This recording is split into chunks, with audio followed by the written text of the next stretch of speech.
morning students. Today we will read about the sine bar ना।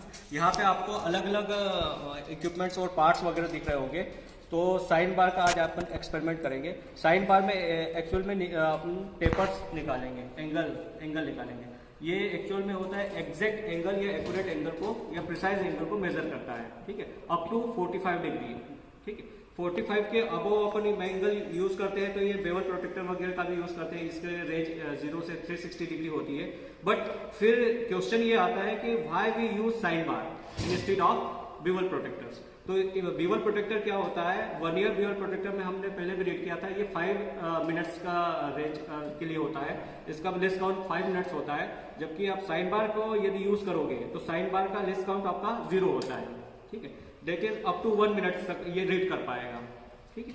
अब हम यहाँ पे स्टार्ट करेंगे। सबसे पहले आपको अलग अलग पार्ट्स के बारे में बता देता हूँ। यहाँ पे आपको एक साइन बार दिख रहा है, ठीक है। साइन बार्स में आपको 2 फिक्स रोलर लगे हुए हैं। ऊपर की फ्लैट सरफेस आपको दिख रही होगी, ठीक है। ये एग्जैक्ट फ्लैट या ट्रू फ्लैट बोल सकते हैं इसको, ठीक है। सेम बॉटम में भी ट्रू फ्लैट होगा आपका। बीच में आपको कुछ होल्स वगैरह दे रहा है जो वेट को लूज करता है इसके, ठीक है। शुरू में हम देखेंगे कि ये जो एक टेस्ट पीस आपका दिया हुआ साइन बार दिया हुआ है, ये अपने आप में एक्चुअल में ट्रू फ्लैट है या नहीं है। इसको चेक करने के लिए हम यूज करते हैं डायल इंडिकेटर का, ठीक है। डायल इंडिकेटर क्या करता है, या तो उसकी फ्लैटनेस को मेजर करता है या किसी राउंड पीस की राउंडनेस को मेजर करेगा या सिलेंड्रिकल पीस की राउंडनेस को मेजर करता है। तो यहाँ पे हम स्टार्ट करते हैं, देख लेंगे डायल इंडिकेटर अभी जिस पोजीशन पे है। अभी डायल इंडिकेटर मेरे पास है 32 या 33 की पोजीशन पे। तो थ्रू आउट ये इसी पोजीशन पे है या नहीं है, मैं रोटेट करके इसको देख रहा हूं। और एक बात अब हमेशा ध्यान रखें कि जब भी हम इस टाइप से देखें तो ये साइन बार आपका सरफेस प्लेट पे ही होना चाहिए। सरफेस प्लेट से आप सरफेस प्लेट पे ही ये ट्रू वैल्यू देगा। देख लिया आपने।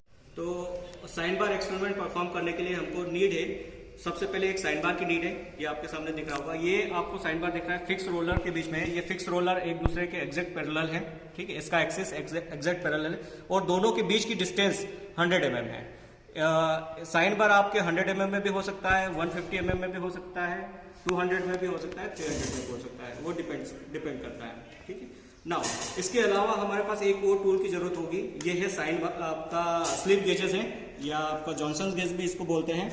और हमारे पास जो रखा हुआ है वो M87 का सेट रखा हुआ है, जिसमें आपको 87 स्लिप गेज का अलग अलग कंपार्टमेंट में रखे हुए हैं, ठीक है। नाउ इसके लिए सबसे पहले हम क्या करते हैं, साइन बार के लिए पहले हम एंगल मेजर करते हैं। इसका सिंपल सा कॉन्सेप्ट फार्मूला होता है, हमको टेपर फाइंड करना है ना। तो टेपरनेस फाइंड करने के लिए हमारे पास फार्मूला है sine theta equal to h/l, okay. तो यहाँ पे हम क्या निकालना पड़ेगा, थीटा एंगल निकालना पड़ेगा। तो अप्रोक्सीमेट थीटा एंगल निकालने के लिए आपको बोर्ड पे दिख रहा होगा, अप्रोक्सीमेट एंगल निकालेंगे theta angle with the help of 1 year bevel protector. ये मैंने टेस्ट पीस ले लिया, सिमिलर टेस्ट पीस मैंने यहाँ पे लिया है, 1 ईयर बेवल प्रोटेक्टर के यहाँ पे रखा हुआ है, ठीक है। और मैं इसका एंगल मेजर कर रहा हूँ, ठीक है। तो ये एंगल आपको दिख रहा होगा। ये एंगल आपको 1 ईयर स्केल्स के यहाँ पे दिखेगा, 2 स्केल्स हैं। इसके बारे में ऑलरेडी डिस्क्राइब कर चुके हैं बेवल प्रोटेक्टर के बारे में। ये एंगल आपको दिया हुआ है 30 डिग्री दिया हुआ है, ठीक है। देन फिर हम मेजर करेंगे सेकंड नंबर पे लेंथ ऑफ साइन बार, जो कि आपको ऑलरेडी नोन है, 100 mm है। हमारे पास जो साइन बार है वो 100 mm का है। देन फिर हम लेंथ ऑफ कंपोनेंट फाइंड करेंगे, दैट इज इसकी लेंथ कितनी है, एक पॉइंट से दूसरे पॉइंट की लेंथ कितनी है। तो ये हमारे पास टेस्ट पीस अटैच है। इस अटैच टेस्ट पीस की लेंथ है हमारे पास 80.16 mm है। फिर हमने कैलकुलेट किया है sine theta equal to h/l। यहाँ से हमने h फाइंड आउट कर लिया है, l इंटू साइन थीटा। और ये साइन थीटा की वैल्यू हमारे पास 30 डिग्री है। l की वैल्यू हमारे पास ऑलरेडी नोन है, 100 mm है। तो यहाँ से हाइट अपने को मिल गई एग्जैक्ट 50 mm। फ्रेंड्स यहाँ पे हो सकता है कि आपको 50 mm नहीं मिले, कुछ दूसरा एक्सपेरिमेंट आप परफॉर्म करें, उसमें हो सकता है 49 पॉइंट समथिंग आपकी वैल्यू आए। तो वहां पे हम combination of slip gauges change हो जाएगा। यहाँ पे चूंकि हमको एग्जैक्ट 50 mm की वैल्यू मिल रही है, इसलिए हमने यहाँ पे जो सेटअप में स्लिप गेज अटैच किया है वो 50 mm का स्लिप गेज अटैच किया हुआ है यहाँ पे। क्लियर है आपको। अब हमको जस्ट चेक करना रहता है कि ये इसको जीरो डिफ्लेक्शन दे रहा है या नहीं दे रहा है। सपोज ये जीरो डिफ्लेक्शन नहीं देगा तो फिर हम प्रोसीजर नंबर 7 पे जाएंगे और हम क्या फाइंड करेंगे, डीएच फाइंड करेंगे। DH is nothing but del H into capital L upon में स्मॉल एल। यहाँ पे आपको कैपिटल एल आपको रोलर के बीच की डिस्टेंस दी हुई है और स्मॉल एल आपको टेस्ट पीस की लेंथ दी हुई है, ठीक है। और डेल एच आप ऑलरेडी रिफ्लेक्शन डेविएशन इससे फाइंड आउट करेंगे। पहले मैं आपको डेविएशन फाइंड आउट करके बताता हूँ यहाँ पे डेविएशन आ रहा है या नहीं, तो हम आपके अगली नेक्स्ट स्टेप पे जाएंगे।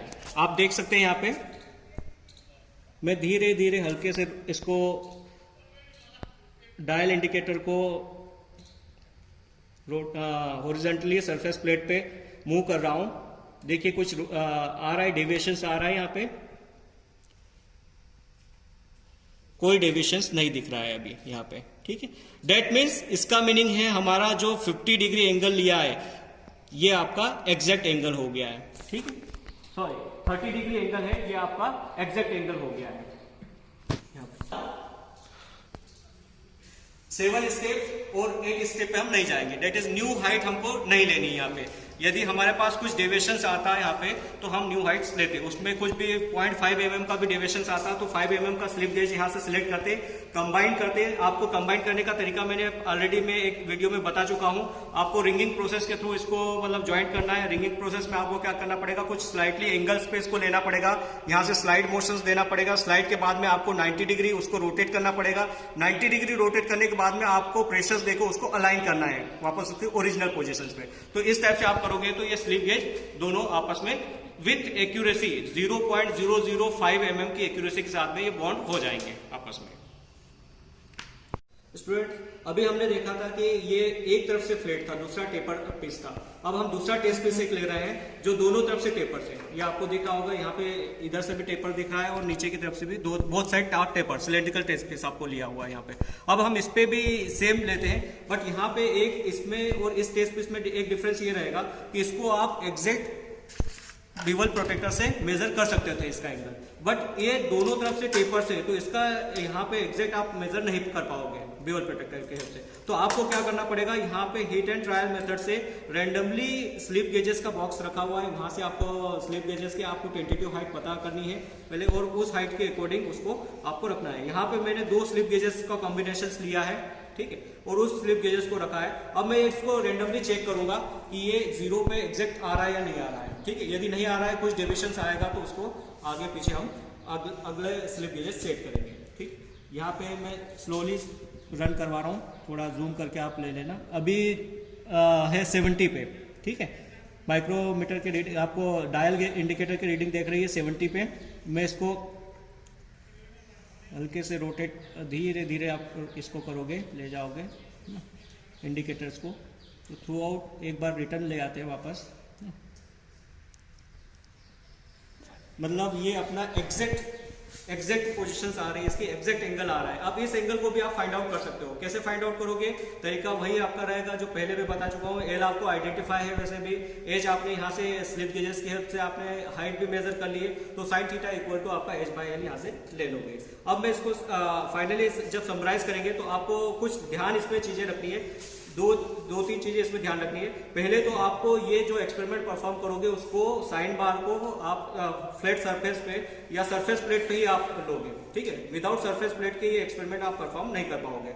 दूसरा आपको ये ध्यान रखना है कि जो इसका साइन बार यूज ले रहे हैं उसका जो टॉप है और बॉटम है, टॉप स्पेशली टॉप उसका ट्रू फ्लैट होना चाहिए, ठीक है। तीसरा आपको ये ध्यान रखना है कि ये जो आपका साइन बार है और जो आपका प्लेट है उसके बीच में कोई भी गैप ना हो। प्लेट के और साइन बार के बीच में कोई भी, ये प्लेट क्या है आपका वर्किंग प्लेट है, वर्किंग प्लेट और साइन बार के बीच में कोई भी गैप नहीं होना चाहिए, ठीक है। अगला आपको ये ध्यान रखना है कि इसको डायल इंडिकेटर्स को आपको एग्जैक्ट रीडिंग देखते आना चाहिए इसकी, और इस रीडिंग को मतलब 0 पे सेट रख के आपको उसका डेविएशंस फाइंड आउट करते आना चाहिए। सपोज ये डायल आपका 1 mm पूरा एक राउंड घूमता है, इसका मीनिंग है आपका डेविएशंस कितना है, 1 mm का डेविएशंस आपका इसका आ रहा है, ठीक है।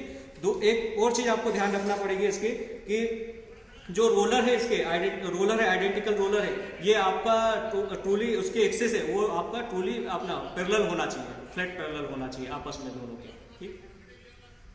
इसका एक लिमिटेशन है साइन बार का एक लिमिटेशन है, आपको यहाँ पे इसका जो एंगल मेजर करेगा वो 45 से अबव मेजर नहीं करेगा। मैक्सिमम लिमिट 60 डिग्री तक हो सकती है, उससे ज्यादा ये मेजर नहीं करेगा। बट 45 से नीचे जो मेजर करेगा वो एग्जैक्ट एक्यूरेटली मेजर करेगा और अप टू 1 मिनट तक का वो मेजर कर लेगा। जबकि बीवर प्रोटेक्टर से वही अपन कितना मिनट्स का रहता है लेस काउंट, 5 मिनट्स का रहता है। आपका ऑप्टिकल बीवर प्रोटेक्टर का कितना होता है, 2 मिनट का लेस काउंट होता है। और इसी में आपका एक और बीवर प्रोटेक्टर आता है डिजिटल बीवर प्रोटेक्टर, उसका लेस काउंट 1 होता है। यदि आपके पास डिजिटल बीवर प्रोटेक्टर नहीं है तो आप साइन बार का यूज कर सकते हैं और सिमिलर एक्यूरेसी आप फाइंड आउट कर सकते हैं। डिटेल के लिए आप यहाँ पे नीचे आप क्लिक कर सकते हैं, लिंक को क्लिक कर सकते हैं, वहां से आपको इसकी डिटेल और मिल सकती है।